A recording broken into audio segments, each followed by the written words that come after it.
Bueno, estamos en el cementerio israelita y estamos con Pablo Gornitz, presidente de la Asociación Israelita.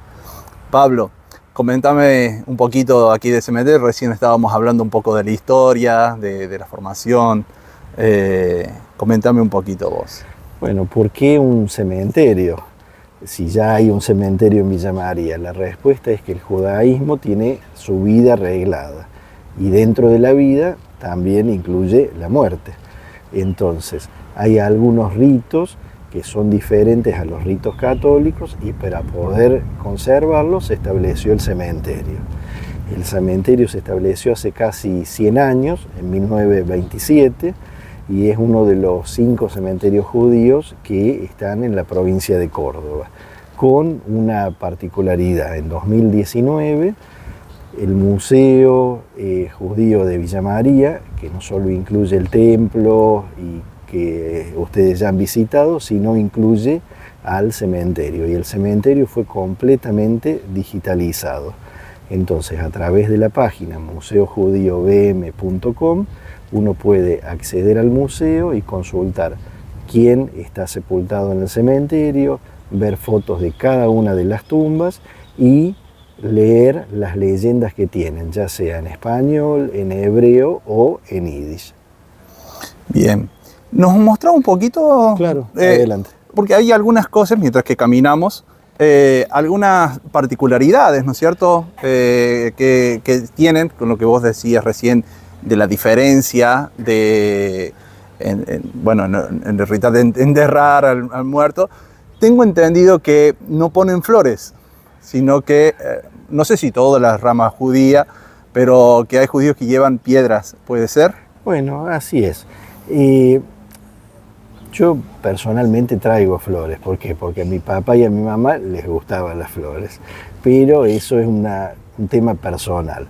La tradición no marca las flores, sino que marca dejar una piedra. Ahora, uno podría decir, ¿cómo una piedra? ¿Qué desalmada esta gente? Bueno, la explicación es muy sencilla.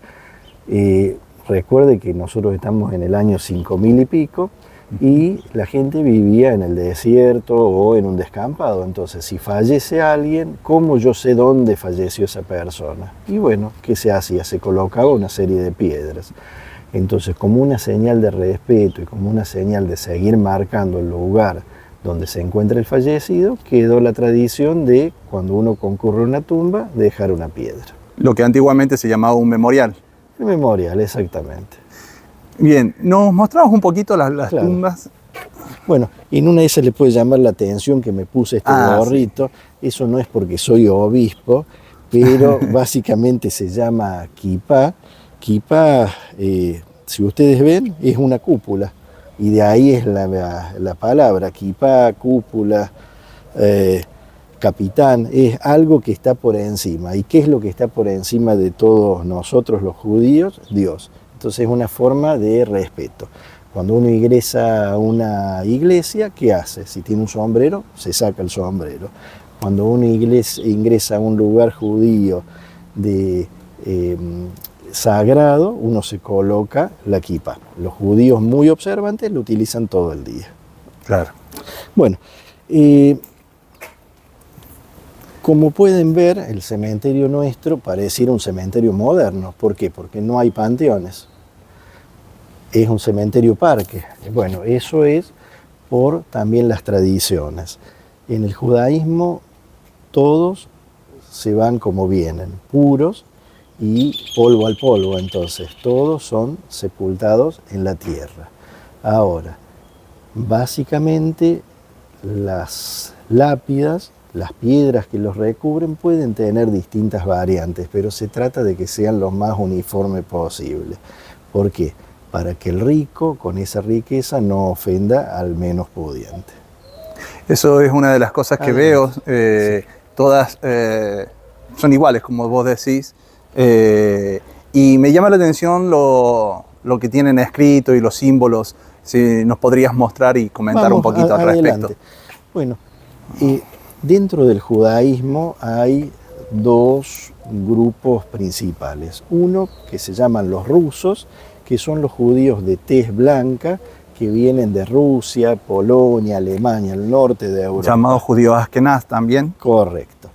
Los otros son los sefaradim. Sfat es España, entonces España, Portugal, Italia, norte de África. Son judíos que tienen una tez un poquito más oscuro y su idioma era el español antiguo, el ladino. Entonces, si uno va a una tumba de un sefaradí antigua, probablemente hasta encuentre esas leyendas. Y en esto que me llama bastante la atención lo que decías, ¿no? El idioma sefarad, el idioma ladino y los dichos, tristemente por ahí lo digo también, sí, ¿no? Con los dichos que a veces hay en nuestra sociedad, no seas ladino. Sí. Tendrá la historia que tendrá detrás de eso me llama la atención, ¿no? Y no sé específicamente no seas ladino, porque es el español antiguo que lo hablaban todos los españoles, no... Digo con la intención que hoy se le da, ¿no? Me refiero. No precisamente los judíos. Ahora, marrano, que muchas veces se utiliza, marrano era el judío que ocultaba su judaísmo. Recuerde que estuvo la Inquisición y todo el que no era cristiano o pasaba a ser cristiano o pasaba a un mejor mundo. Pero ejecuciones terribles. Eso afortunadamente actualmente no está, por lo menos en el cristianismo. Sí pasa en otras religiones. Claro, sí, y bueno, eso es lo que a mí me llamaba la atención el tema del ladino, porque hay tantas cosas como por ejemplo usted decía recién del judío marrano, y de ahí también la mala práctica que tenían a veces, y que se registra en los libros, ¿no? De que dejaban que el judío haga riquezas y después se la quitaban quitándole la vida, y de ahí surgió la nefasta práctica del chanchito, la alcancía. Y así algunos historiadores lo han relatado, la nefasta práctica de la Inquisición y aquella época tan oscura, ¿no? En la historia, y digo, sí tendrá que ver esto, ¿no? Del ladino, de tantas cosas que a veces socialmente las tomamos como comunes y tienen un pasado oscuro. Así es como menciona. Bueno, les cuento un poquito de las tumbas.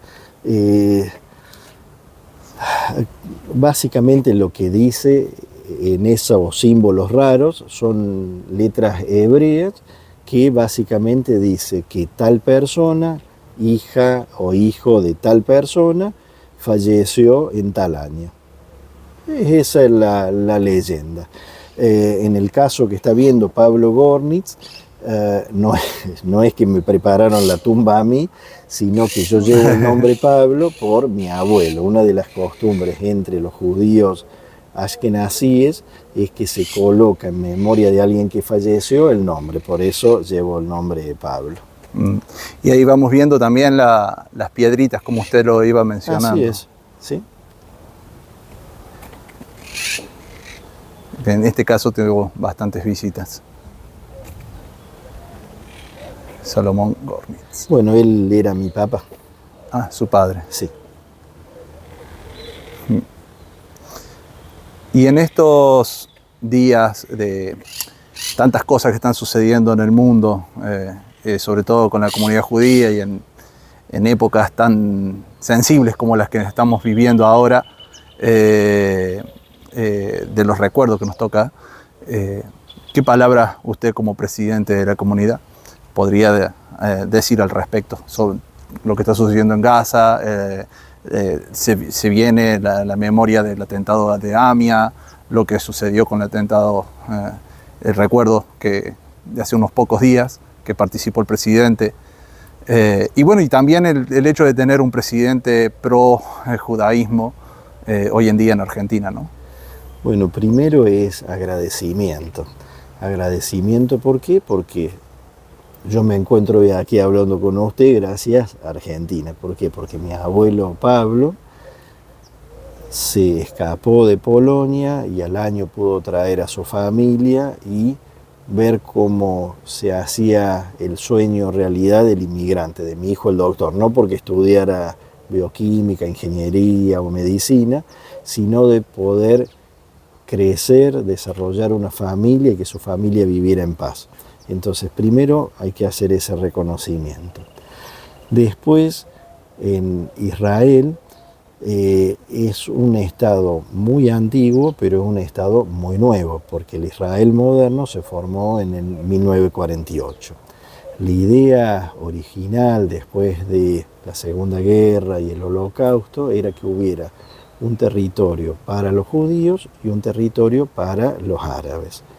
Los judíos lo aceptaron, los árabes no lo aceptaron, y bueno, y de allí en adelante empezó una serie desafortunada de sucesos. Uno podría decir, ¿y este problema es un problema territorial? ¿Es un territorio muy extenso? ¿Es un territorio muy rico? ¿Por qué se pelean por eso? Para tener una idea, el territorio es un territorio muy pequeño. ¿Qué quiere decir muy pequeño? Como Tucumán. No es más grande que eso. Entonces, territorio pequeño.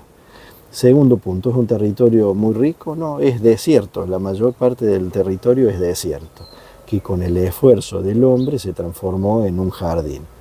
Entonces uno podría decir, bueno, pero ¿y por qué están peleando? Básicamente están peleando por la subsistencia de los judíos, y esa subsistencia es negada por algunos grupos islámicos radicalizados. No son todos los árabes, no son todos los musulmanes, sino son algunos grupos extremistas. Y esos grupos extremistas no es que uno supone que quiere que uno se muera, sino que ellos explícitamente lo dicen, y lo increíble de algunos organismos internacionales es que parecieran no leer lo que ellos dicen o no escuchar lo que están diciendo. De hecho, algo que uno escucha es del río al mar, está en inglés, Palestina será libre. ¿Y los judíos dónde quedan? Porque ese es todo el territorio. ¿Qué significa? Que directamente están diciendo el holocausto pareciera que no fue tan malo, hay que matarlos a todos y esto vuelve a ser nuestro. Entonces no hay un interés genuino de compartir y de vivir en paz. Obviamente, estamos hablando de grupos radicalizados. Israel ha podido hacer la paz, entregando inclusive territorio ganado por guerras, con numerosos vecinos. El caso paradigmático quizás es Egipto. Que cuando uno habla de Gaza, fíjese lo curioso que dice Israel encierra Gaza. Pero Israel solo, se olvidan de una frontera que es Egipto. Hay una valla ahí también y no dejan que pase para ese lado. Pero como las dos partes no son árabes, Claro. sí, son árabes, pero lo que no dejan que pasen son los extremistas. Claro, toda una cuestión política, digamos, podríamos pensar. Es una cuestión política que curiosamente mucha gente opina. ¿Y por qué opinan? Sin saber. Es una pregunta que es interesante a veces hacerla cuando alguien opina. A ver, contame un poquito, ¿qué conoces vos de esto? Claro. Y realmente uno se encuentra con sorpresa que hay gente que está opinando sin conocer. Y con, bueno, este movimiento, hablando un poquito de política, ¿no? Lo que había hecho Donald Trump a la hora de reconocer a Jerusalén como capital, ahora se suma también Javier Milei, se han sumado otros, pero por destacar estos dos que son quienes están en el foco hoy en día, y todo lo que eso conlleva, ¿no es cierto?, tanto para Argentina como para Israel, y los posibles lazos que puedan llegar a haber. ¿Qué opinión tiene como presidente? Mire, la pregunta es esta. Usted probablemente lee la Biblia. ¿Usted cree lo que está escrito en la Biblia? Sí. Bueno, usted cree lo que está escrito en la Biblia. ¿Y el Antiguo Testamento cree? Bueno, allí habla de un rey, David, un rey, Salomón, y me parece que ese rey es judío. ¿Qué significa? Que es judío y que vivió hace muchísimos años, y la capital de ese reino, ¿cuál era? Jerusalén. Jerusalén. Entonces, hay raíces históricas muy fuertes que vinculan a Jerusalén. Después, yo creo que se puede siempre ceder territorio, se podría hasta llegar a ceder parte de Jerusalén o no, esto podría ser hasta una blasfemia por alguien muy religioso, pero yo creo que los humanos estamos aquí para tratar de vivir en paz. El problema es cuando el otro niega la existencia de uno. Entonces, por más que le dé lo que le dé, no lo va a permitir. Entonces, ¿la capital de Israel sabe cuál es hoy? Hoy, Sí. el Tel Aviv. Sí. No, es Jerusalén. Claro, decime, reconocida por el mundo. La capital es Jerusalén. Sí. Esa es la capital de Israel.